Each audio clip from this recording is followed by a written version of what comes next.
Morning everyone, কেমন আছো সবাই? আশা করছি ভালোই আছো। আমাদের আজকে পুরীর সেকেন্ড ডে। এখন বাজে সকাল 10টা মতো। আমরা এখন বেরোবো, আবার একটু সি বিচে যাবো। প্রচণ্ড রোদ, প্রচণ্ড গরম।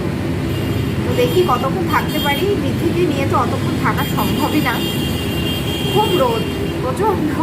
আর আমাদের এই রুম থেকে না পুরো সি ভিউ এখান থেকে দেখা যাচ্ছে, খুব সুন্দর। ওই জন্য বসে বসে দেখছিলাম এতক্ষণ। এত ভালো লাগছে দেখতে, এখানে বসে বসেই সারাটা দিন আরামসে কেটে যাবে। তো তোমাদেরকে একটু ব্যাক ক্যামেরা অন করে দেখাচ্ছি।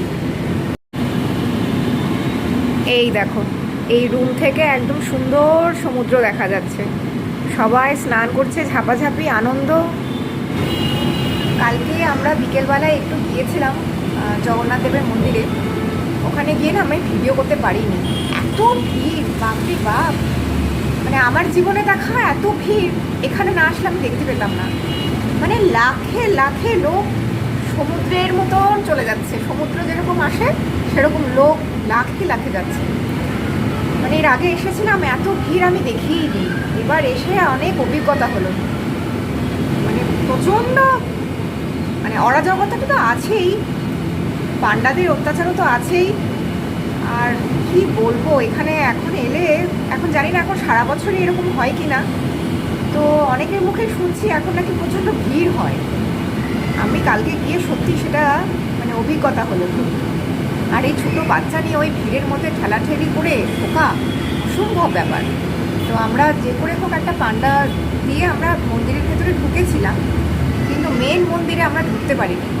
এত ভিড়, এতটাই ভিড়। আমি হয়তো যা বলছি সেটা কম পড়ছে, কিন্তু যারা আসবেন, এই ছোটো বাচ্চা টাচ্চা যদি থাকে বা বয়স্ক লোক থাকে, খুব অসুবিধা। তো সেভাবে ভেবেচিন্তেই আসাটা আমার মনে হয় ভালো।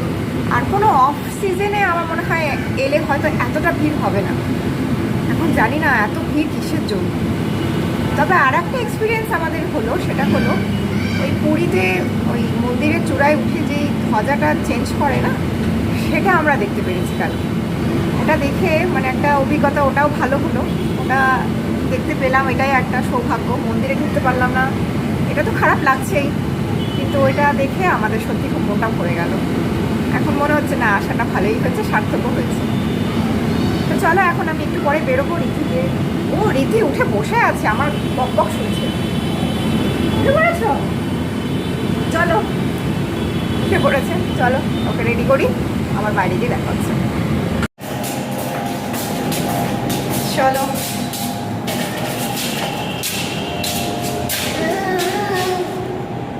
হোয়াটস ইউর বক্তব্য বল।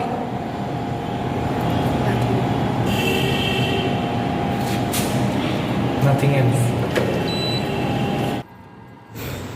তো দেখতেই পাচ্ছ আমরা বাইরে বেরিয়ে গেছি, একটা টোটোতে উঠে পড়েছি। তো ও বললো চলো, সামনে মোহনা আছে, ওই মোহনা থেকে একটু ঘুরে আসি। তো সেই জন্য আমরা বেরিয়ে গেলাম।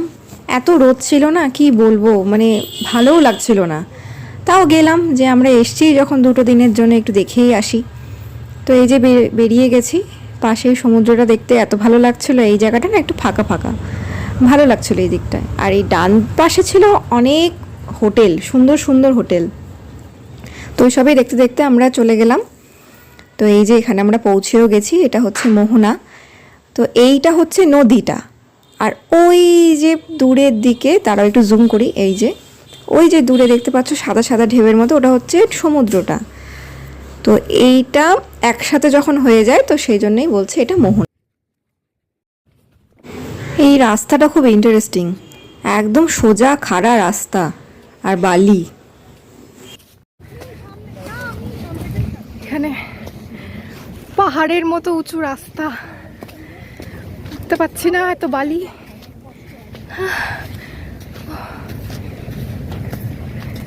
সুন্দর লাগছে। হ্যাঁ, এমনি সমতলে 500 মিটার হাঁটা আর বালি বাবা, 400 মিটার হাঁটা এক্ষুনি পড়ে যেতাম। তো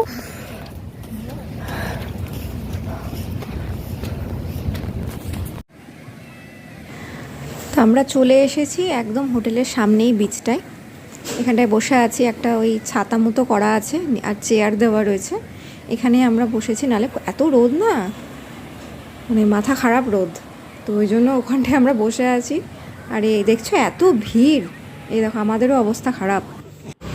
তো আমরা খাওয়া দাওয়া সেরে স্নান সেরে বিকেলবেলার দিকে আর একবার আসলাম, কারণ এখন রোদটা ছিল না। তো এই যে এখন ঘোড়ায় চাপা হয়েছে, দুই বাবা আর ছেলে মিলে ওরা এখন ঘোড়ায় চেপে ঘুরবে। রিদ্ধি তো খুব আনন্দ, ও ঘোড়ায় চেপে গেছে আর ও নামবে না। নামার সময় এত কান্না কি বলবো। তো এখানেই কিছুক্ষণ থেকে আমরা আবার হোটেলে চলে গেছিলাম, তারপরে তো আমাদের যাওয়ার টাইমও হয়ে গেল। এই যে আমরা আবার রাত 10টায় আমাদের ট্রেন ছিল, আমরা ট্রেনেও উঠে পড়েছি। এরপর একদম খাওয়া দাওয়া করেই আমরা উঠেছিলাম ট্রেনে, যেহেতু রাত 10টায় ছিল। তো এই যে ঋদ্ধিকেও চেঞ্জ করিয়ে দিয়েছি, এরপর ওকেও ঘুম পাড়িয়ে দেবো। ওর একটু খুব অসুবিধাই হয়ে গেছিলো ট্রেনে, কারণ ট্রেনের সিটটা তো খুব ছোট। ও মাঝে মাঝেই কেঁদে কেঁদে উঠছিল, খুব খারাপ লাগছিল যে আমরা নিজেদের ঘুরতে যাওয়ার জন্য ওর একটু অসুবিধাই পড়তে হয়েছিল। তো এই যে আমার হাজব্যান্ড দাঁড়িয়ে আছে, এই যে আমিও এখানে বসে আছি। কিছুক্ষণ পরে আমরাও আবার শুয়ে পড়বো। তো আমরা পরের দিন সকালবেলায় পৌঁছে গিয়েছিলাম। ট্রেনটা খুব লেট ছিল, সকালবেলায় না, আমরা বিকেলবেলায় পৌঁছেছিলাম। সকালবেলায় পৌঁছানোর কথা ছিল, তো আমরা পৌঁছেছিলাম সেই বিকেলবেলায়। খুবই অসুবিধে হয়ে গেছিলো আমাদের। এটা পরের দিন সকালবেলায় আমাদের বাড়ি পৌঁছে যাওয়ার কথা। এখন আমরা ছিলাম শিয়ালদায়, না সরি হাওড়া থেকে আবার ডাইরেক্ট ট্রেন ছিল। তো ওই ট্রেনটাই আমরা আবার যাচ্ছিলাম। সে আমাদের পৌঁছাতে বিকেল 3:30। এই যে ফাইনালি আমরা বাড়ি চলে এসেছি। এখন বাজে 5:30 মতো। ওকে খাইয়ে দাইয়ে আমি ফ্রেশ করিয়ে দিয়েছি। তো চলো, আজকে খুব নাজেহালি হতে হয়েছে, অনেকটাই অসুবিধা হয়ে গেছিলো। তো দেখা হচ্ছে আবার নেক্সট ব্লগে। যদি ভালো লাগে লাইক করে দিও।